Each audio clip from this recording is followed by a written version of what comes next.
agenda IPARI dalam ke depan yang harus kita selesaikan dalam waktu dekat terkait dengan rencana penyusunan program dan rencana kerja. Dan ini akan membutuhkan banyak persiapan. Saya juga sudah mulai berkomunikasi dengan beberapa pengurus PARI dari kabupaten yang lain di Jawa Timur.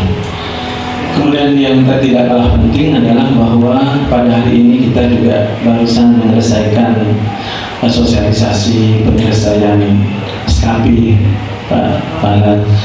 Hanya memang kendala utama kepada kita yang terkait dengan jaringan aplikasi, sehingga harusnya penjelasan sederhana dan praktis karena memang langsung kita berhadapan dengan laptop, tetapi karena kendala jaringan kadang kita harus menunggu, jadi upload nanti juga harus menunggu. Mungkin dalam waktu dekat minggu ini kita akan segera agendakan terkait dengan persoalan ini. Dan pasti bahwa kami bincang-bincang dengan beberapa pengurus akan memperkuat sisi IT dari penyuluh agama kita, misalnya. Tetapi kita juga harus menjelaskan persoalan yang menyangkut kepentingan kita sendiri sebagai penyuluh, sehingga misalnya RKH dari kadang-kadang Pak Ahir ketika itu kendala-kendala di bidang ini. Dan yang kedua terkait dengan program, kalau insya Allah juga kita akan mengagendakan dalam minggu ini untuk bertemu dengan setidaknya koordinator bidang dan dewan harian untuk segera dari Bapak Kepala Kemenag Kabupaten Sumeneb. Waktu dan tempat kami persilahkan. Assalamualaikum warahmatullahi wabarakatuh. Pertama, mengucapkan terima kasih, syukran jazilan, jazakumullahu khairan jazaa kepada Bapak Ibu semua ini. Yang pertama, Bapak serta seluruh penyuluh di Kabupaten Sumeneb ini kompak. Alhamdulillah, sulit untuk mendapat uang. Saya juga tidak bisa Saya juga tadi misi kepada salah satu yang menyebut saya, ini bagus. Pertama, ini dimulai di medan yang agak berat, karena harus menyeberangkan ya. Tapi kenyataannya ini kekompakannya, kebersamaannya ditujukan tetap hadir gitu kan. Berarti kalau nggak hadir di daratan itu bukan tidak ada alasan untuk tidak hadir. Karena beda, tapi di kepulauan saja ini sudah alhamdulillah. Ya, mudah-mudahan. Cuma nanti harapan saya bukan hanya di awal-awal saja, nanti pertemuan kedua tinggal separuh gitu. Nah, tetapi lomba-lomba yang lain penyuluh aktif, termasuk kemarin yang terakhir yaitu acara apel bersama, apel yang dilaksanakan pada tanggal 3 dilanjutkan dengan acara bersih-bersih. Itu luar biasa pengakuannya dari masyarakat yang di sekitar itu, bahwa saat ini baru tahun ini Kementerian Agama yang turun langsung ke lintas agama. Palanya muda, ya? Palanya masih muda. Iya, ini semangatnya luar biasa. Nah, sampai itu ditiru oleh kabupaten lain. Ada yang ditiru dari Kabupaten Sumeneb. Itu juga yang terkait dengan hotel Qurannya, yang tadinya hanya direncanakan cuma 780, malah sekarang sampai 1.574, luar biasa. Ini kan katanya dulu. Kalau Bapak tidak menyuruh itu, karena sudah ada di bidang apa, pemberdayaan atau apa, Al-Quran itu kan? Iya. Hidup lagi dulu. Ya, saya mengucapkan terima kasih. Mudah-mudahan kedepannya akan lebih giat lagi, akan lebih support lagi untuk kegiatan-kegiatan yang ada di Kementerian Agama. Terus yang terakhir, yang kedua, karena masih banyak, ini yang saya masih mempertanyakan kepada bapak-bapak selaku koordinator penyuluh pada tingkat kecamatan. Kan sebagian besar koordinator ini ya? Enggak? Ya, itu. Terkait dengan tindak lanjut rapat koordinasi kami pada hari Jumat di bulan tanggal 15 Desember tentang kesuksesan terhadap penempelan stiker GKMNU. Ini gimana, bapak-bapak? Sudah membantu, sudah kasih support? Ungguan. Karena ada yang mengirim pesan ke saya, WA saya, malah berkata begini, Bang, dulu ini karena juknis yang terkait dengan penyuluh P3K ini masih belum turun sampai saat ini, pedomannya tetap kepada pedoman SK Dirjen Dinas Sisdiknas nomor 504 tahun 2022. Ya, di sana dulu gitu. Tentu kalau sudah ada yang terbaru, nanti untuk yang P3K, kalau yang PNS sudah ada, yang P3K apa sama dengan PNS atau memang ada gitu, nanti kita tunggu saja. Menjadikan kita ini menjadi ASN Kementerian Agama yang benar-benar ingin mengabdikan diri ini kepada masyarakat. Ada semuanya. Dengan demikian mudah-mudahan ini semuanya menjadikan keridhoannya Allah Subhanahu wa taala kepada kita semuanya. Ya nanti. Salawat dan salam tidak lupa kita haturkan kepada junjungan kita Nabiullah Muhammad Sallallahu Alaihi Wasallam. Mudah-mudahan kita semuanya yang hadir di sini, keluarga kita, anak-anak kita, keturunan kita semuanya nanti tetap diaku sebagai umatnya dan kita mendapatkan syafaatnya. Amin ya rabbal alamin. Yang ingin kami sampaikan terkait dengan ini semuanya, Bapak Ibu mohon, ketika Bapak Ibu itu terkait dengan pembayaran gaji, tunjangan dan seterusnya, kalau belum cair tidak usah curhat keluar, tidak usah curhat keluar ke orang yang tidak ada hubungannya dengan kita. Masa yang dapat gaji panjenengan kok yang nelpon wartawan ke saya itu? Kami suatu saat nanti akan melakukan sidak apa benar-benar ada di kantor itu. Iya, kami akan cek nanti pokoknya. Siap-siap Pak. Ya, jangan sampai. Ya, soalnya ada yang laporan, iya Pak kemarin kami kan yang penting datang absen di SIP. Sekarang sudah ASN, tidak ada SIP-SIPan lagi. Benar ya, kemarin di SIP ya settingnya? Ya. Di SIP ya? Ya. Siapa yang nyuruh di SIP itu? Ya, juknisnya itu kemarin yang sifatnya masih kontrak. Sekarang sudah ASN punya kewajiban setiap hari masuk di kantor berapa? Bukan setiap harinya berapa jam? Paham nggak? Belum ngerti? Setiap ASN yang masuknya 5 hari kerja, setiap hari wajib ngantor, wajib berdinas selama 7,5 jam. Loh, kalau penyuluhan itu tetap dimasukkan, itu namanya masuk dinas. Tapi jangan sampai ngemben putrana dianggap penyuluhan. Begitu. Apalagi ngemben bapaknya kan gitu. Ya.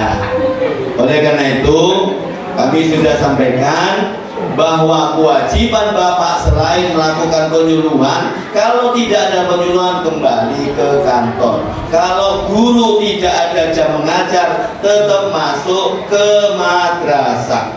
Mungkin mengerjakan catatan harian, koreksi, mungkin membuat RPP dan seterusnya. Sehingga tidak ada pekerjaan kantor yang rutinitas itu dibawa dikerjakan di rumah. Kalau mau pekerjaan kantor, selesaikan di kantor.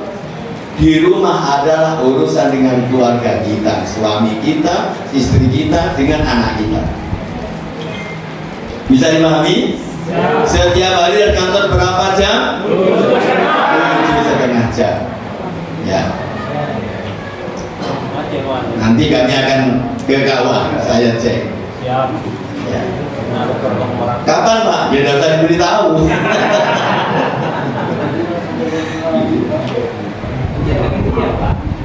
Jadi mohon untuk tidak mudah curhat terkait apa saja, mungkin masalah di KUA dengan Pak Kepala KUA, dengan penghulu, dengan penyuluh yang lain, dengan apapun. Kalau itu urusannya dengan kantor, tidak usah dicurhatkan keluar. Bisa curhat kepada Pak Kasih, bisa curhat kepada Pak Kepala KUA yang pertama, karena setiap hari kita berada di kantor KUA. Begitu caranya.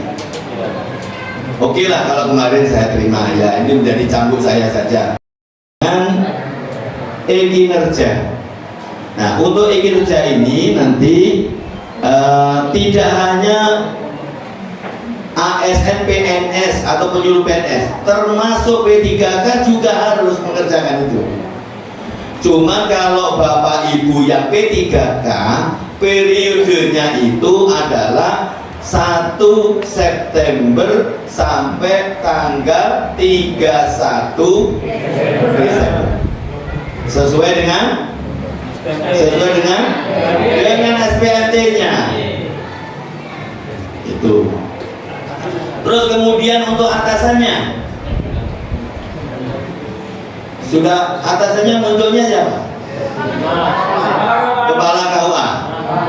Yang lainnya? 5? Ya. Oke. Berdasarkan info dari kepegawaian, jadi kepegawaian tadi kita sinkronkan. Kalau penyuluh itu atasannya adalah kepala KUA. Kalau atasannya masih muncul atau muncul Pak Kasih Bimas Islam umpama, sementara itu biarkan dulu, kalau tidak bisa dirubah, segera untuk melakukan intervensi ke RHK-nya. Nah, nanti dirubahnya ketika panjenengan nanti mau cetak PDF, nanti dirubah di PDF-nya saja. Kalau memang itu tidak bisa. Untuk atasan penyuluh adalah kepala KUA. Sepakat ya? Sepakat. Nah, memang kabupaten lain ada. Contohnya Kabupaten Malang itu adalah Kasih Bimas, Jombang kepala KUA, Sumeneb juga kepala KUA. Termasuk nanti insya Allah kita Madura. Artinya apapun kalau kita punya masalah, konsultasi dulu ke atasan kita. Atasan kita dari kabupaten kota, ya ke Kanwil kita konsultasikan. Jadi tidak usah ketol. Pak, saya tidak konsultasi ke Jakarta, Pak, terlalu jauh. Itu yang terkait dengan e-kinerja. Jadi untuk yang P3K, periodenya kapan? 1 September 2023 sampai 31 Desember 2023. Mohon untuk segera melakukan intervensi gerakannya itu supaya nanti bisa segera diselesaikan. Terakhir kapan? Tanggal 15 Januari 2024 ini. Bismillahirrahmanirrahim. Alhamdulillahirabbil alamin wassalatu wassalamu ala sayyidina Muhammadin wa ala alihi wa sahbihi ajma'in, amma ba'du. Ya, alhamdulillah hari ini kita ditakdirkan oleh Allah bisa bersilaturahim dalam pertemuan bulanan IPARI. Semoga kita bisa istiqomah melaksanakan pertemuan ini dan insyaallah banyak manfaat yang bisa kita dapatkan dalam setiap pertemuan IPARI. Yang kedua, salawat dan salam tetap kita aturkan kehadiran Nabi Muhammad SAW, para sahabatnya, ahlul baitnya, dan semoga kita tetap menjadi umat beliau di dunia wal akhirah. Amin ya rabbal alamin. Bapak Ibu yang saya hormati, saya hanya sekedar menegaskan pertama bahwa alhamdulillah peringatan Hari Amal Bakti Kementerian Agama yang ke-78 sudah selesai, tuntas dan sukses semuanya. tentu juga tidak lepas dari partisipasi aktif dari para penyuluh yang ada di naungan Kementerian Agama Kabupaten Sumedang. Saya ucapkan terima kasih atas partisipasinya, atas keaktifannya dalam semua rangkaian hak kemenang ini. Semoga menjadi satu ibadah sekaligus dari Allah Subhanahu wa Ta'ala. Yang kedua, saya menegaskan apa yang disampaikan oleh Pak Kasubag bahwa kedisiplinan itu menjadi hal yang penting. Bapak Ibu menjadi ASN itu hak, ada juga kewajiban. Jadi hak itu boleh panjenengan menuntut haknya, tapi juga kita harus menoleh pada diri kita sendiri apakah kewajibannya sudah totalitas dilakukan oleh kita semua. Sehingga maka jangan selalu berpikir orang harus ideal, pimpinan ideal, sedangkan Bapak Ibu sendiri juga kadang tidak ideal. Sehingga disinilah kita harus seimbang, tawazun dalam hal apa? Dalam hal meminta hak dan menunaikan kewajiban. Sehingga kemarin betul Pak Kasubag kita sudah ngobrol-ngobrol sampai sama Pak Kasubag selaku penanggung jawab seluruh ASN, seluruh pegawai di Kementerian Agama Kabupaten Sumedang. Sesekali kita perlu silaturahim ke KUA. Jadi ada waktu kosong kita langsung berangkat. Jadi pasti tidak terjadwal. Jadi karena khawatir kalau terjadwal pas tidak tepat sasaran, atau juga mana ikan repot, atau kalau terjadwal tiba-tiba tidak jadi. Aku boleh berubah, tidak apa. Sehingga pilihan kami adalah itu tidak usah kita jadwal. Namanya pimpinan mau hadir ke kantor di KUA kan kapan saja boleh. Yang penting masih jam kantor. Enggak jam kantor pun enggak apa-apa. Artinya tidak jam kantor kita misalnya mampir apa sholatnya enggak apa-apa. Karena semua itu adalah kantor kita bersama. Itu memang maksudul Allahnya ya diantaranya adalah sidang. Tapi juga selain itu kita ingin silaturahim, menyapa para penyuluh, menyapa para kepala KUA, menyapa para penghulu, menyapa para pegawai yang ada di KUA di masing-masing kecamatan. Termasuk kami itu tidak punya niatan negatif mencari kesalahan panjenengan, tidak. Kami hanya ingin memastikan bahwa para ajunan melaksanakan tugas sesuai dengan tugasnya, lengkap secara administratif pun juga lengkap secara material. Sehingga jangan, jadi saya kira sudah jelas absennya para ASN itu pusaka. Sehingga beri mangkat pola semak kantor KUA-nya mangkat mulai-mulai. Nah, saya kira kalau urusan hukum semua penyuluh pasti alim. Saya yakin itu. Nah, sehingga oleh karena itu kami berharap bahwa para penyuluh itu bisa betul-betul melaksanakan tugas sesuai dengan tugas dan fungsinya. Dan tidak usah terlalu khawatir. Jadi terus mulai temu pas aktif bagaimana, yaitu wilayahnya Pak Kasubag. Kan gitu. Jadi itu wilayahnya Pak Kasubag. Apakah mau memanggil ataukah pembinaan ataukah itu wilayahnya Pak Kasubag.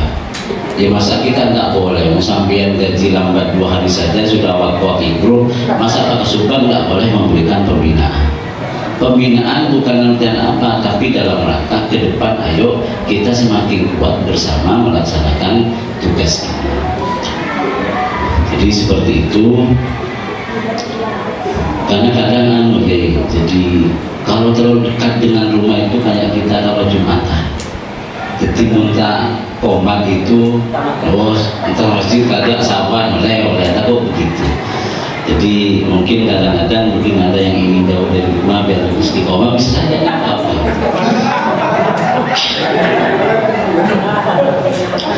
Termasuk kedisiplinan artinya apa? Kebersamaan kita bangun. Kita ada dalam satu naungan. Saya menegaskan ini. Kita ada dalam satu naungan kantor Kementerian Agama. maka baik buruknya Kementerian Agama itu bagian dari kita semua. Jadi sekali lagi saya tegaskan, baik buruknya, kekurangan dan kelebihan di kantor kita itu bagian dari kita semua. Nah, sehingga apa? Maka hal yang baik-baik itu ya upload di Facebook sampean, melaksanakan tugas upload di Facebook sampean. Saya punya teman itu di Jawa Barat, saya lihat Facebooknya itu kegiatan penyuluhan terus ke masjid, mendampingi pengajian ibu-ibu, dan ini perempuan. Ini luar biasa. Nah, panjenengan saya kira lakukan itu. Mulai tak tahu saya ke YouTube, ya sudahlah, Facebooknya pakai, Facebooknya, Instagramnya, dalam rangka itu. TikTok juga kalau ada. Bukan apa, tapi ini dalam rangka kita ingin memotivasi orang lain. Kita tunjukkan bahwa kita itu adalah ASN yang memang senang melaksanakan tugas. Kemudian yang hal-hal yang kurang baik, kekurangan-kekurangan dari kita, sampaikan ke pimpinannya, sampaikan ke Pak Kasimimas, sampaikan ke Pak Kasubag kalau kaitannya dengan pribadi saya. Dan sering-seringlah konsultasi dengan kepala KUA. Biar apa? Biar dalam melaksanakan tugas itu bisa betul-betul on the track. Yang berikutnya adalah bahwa saya menegaskan yang Pak Kasimimas, jadi gerakan keluarga maslahan Nahdlatul Ulama itu adalah program kita semuanya. Saya mengantongi beberapa nama penyuluh ASN yang ketika ditelusuri ke bawah dia bilang ini kan sudah ada satgas. Saya sampaikan Pak Kasimimas, cek orang ini. Kita sudah rapat koordinasi. Saya rapat di Kanwil bersama Satgas, bersama seluruh kepala kantor, bersama kepala kantor wilayah. Sehingga saya menyampaikan ini, dan kita rapat berkali-kali dengan Pak Kasimimas. Dan alhamdulillah Pak Kasimimas terima kasih luar biasa proaktif memastikan ke bawah apakah ini sukses atau tidak. Jadi ini menjadi bagian dari tugas kita semua.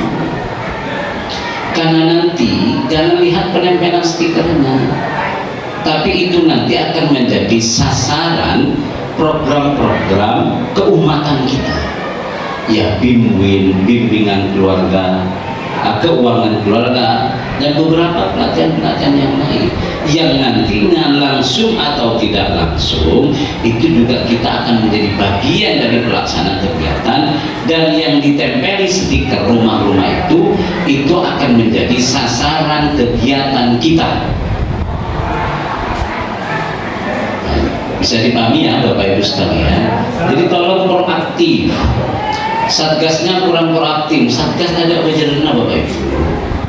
Sampai sudah Ibu Ismani sebelum tahun baru sudah apa gajinya cair, ininya cair, ini itu masih macam-macam dan sebagainya. Kan sudah alhamdulillah. Ada pemotongan? Nggak ada kan? Nggak ada. Berterima kasih saja ke Pak Kasubag, jalan. Alhamdulillah Pak Kasubag, terima kasih, kami sudah cair. Bagus. Tidak harus meminta. Kalau sampean nanya via WA, ya minimal berkirim WhatsApp via WA. Beliau yang urus sama teman-teman. Berterima kasih via WA ya, saya tidak lebih dari itu. Jelas? Nah, tentu kalau ada di luar binaan dengan sampean atau apa, ada perintah kepala KUA ya kerjakan. Jadi fungsi edukatif. Yang ketiga adalah fungsi advokatif, bukan provokatif loh ya. Fungsi advokatif, penyuluh berperan untuk membela kelompok, membela umat, membela masyarakat dari sasaran ancaman-ancaman dan gangguan.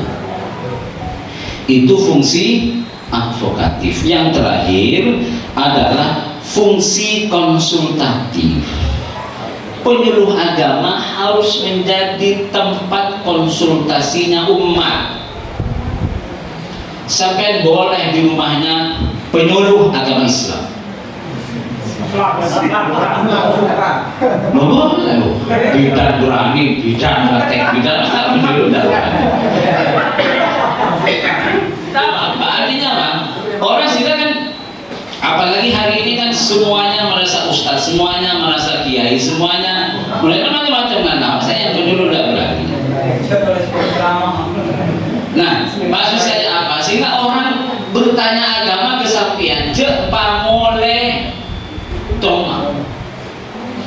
Anu Ustaz, terus tanya mun nak nikah, mun orang ajata, mun sakit kapek mah betara bejo. Oke, kelinga. Pas maling ini mas Google dia ada, tak masuk gitu. Nah, jika ini harus apa? Jadi tempat konsultasi agama. Wong kadang pokok Kementerian Agama entah setak entah apa, karena sudah tidak ada lagi. Islam mimpin tahlil. Ayah dari Kementerian Agama. Belum mas, minta eteku belum eteku nggak tahu. Nah, sehingga artinya tempat konsultasi agama ya kita harus, karena panjenengan penyuluh agama Islam, maka pengetahuan keagamaan atau pengetahuan keislamannya harus di-upgrade Bapak. Kalau lagi di awam ngaji, bisa tugas panjenengan. Misalnya panjenengan tugas guru, ya tugas sebagai guru. Kalau tak teman ngaji, gimana amat jadi guru? Kalau mau cari banyak orang ngetek sekalian dua kali. Pak Napa muda ada ngetek? Kan iki pengantin pertama ngetek tak ngetek? Mau tak ngetek berarti pernah nyoba sebenarnya. Apapun yang baru pasti ikut ngetek apalah macam-macam. Termasuk juga tidak punya pengalaman bicara di depan banyak orang, ngetek. Nah, ngetek ini hanya butuh proses, bukan bakat. Mengicil abadan ada. Pasti akan ada perkembangan. Kalau letak teman acara maya harus siap. Boleh dulu. Ada yang suruh baca doa, ya harus siap. Siapa dulu tidak bisa baca doa? Kalau udah ngetek tak tolongin doa ya, kan sih tidak ngetek sekalian. Kan bisa saja kepala doa diundang Pak Camat untuk bagian doa, karena kepala doa menikahkan penyuluh Pak Ko. Maka ya makanya siapkan yang bahasanya gimana download. Tak mau pun sekarang. Mulai tak bisa ngarang TV download. Ya tapi kalau pai Arab tuh mau Arab aja gimana terus Arab aja gimana betul. Nah, ini kan bagian dari kompetensi dasar kita, sehingga tempat konsultasi agama juga tentang apa saja ya, ibadah ya, apa ya, muamalah ya, apa ya, kita sedikit banyak harus mulai banyak belajar. Atau kalau sudah alim bersih kalau buka oleh kitab. Makanya saya berharap kedepannya mendengar si kitab tekanlah sabar amat setengah jam. Yang sudah alim minimal review. Sekitar alim ini boleh jadi pengetahuan yang benar. Tapi itu Tuan Bali. Kira-kira ada agenda ngajinya kedepannya. Kalau sekarang alhamdulillah ada fokus SKP, nggak apa-apa kan memang ini penting dan mendesak. Depannya itu juga silakan yang isi dari internal atau undang orang. Meskipun internal, tak usah siap-siap lagi ya. Nah ini bagian sama ini tidak baik, melemahkan. Jadi saya kira itu beberapa hal yang bisa saya sampaikan. Jadi saya tekankan pertama, ayo kedisiplinan kita jaga bersama-sama. Yang kedua, hal-hal yang negatif langsung konsultasi ke Pak Kasubag, nggak usah bicara ke orang lain. Ini tentang itu macam-macam. Kalau ketika kaya sama dia, itu malah yang cuma sedikit banyak aku. Kemudian GKM itu, ayo backup Bapak Ibu sekalian bersama-sama untuk kesuksesan kita bersama, dan juga kita harus satu barisan bersama-sama. Dan terakhir, ayo fungsi kita fungsikan dengan sepenuhnya. Kenapa? kita semuanya dibayar karena melaksanakan tugas sesuai dengan apa yang menjadi kewajiban kita bersama-sama. Itu saja. Terima kasih atas perhatiannya. Terima kasih Pak Ketua IPARI yang telah melaksanakan kegiatan ini, semoga bisa terus terlaksana. Terima kasih Pak Kasubag, Pak Kasbimas yang terus membersamai saya, Pak Kepala Kawah, Pak Tosa, terima kasih sudah hadir bersama kita semuanya. Semoga ini menjadi satu ibadah di hadapan Allah Subhanahu wa taala. Akhirul kalam, Allahul muwaffiq ila aqwamit thoriq. Wassalamualaikum warahmatullahi wabarakatuh.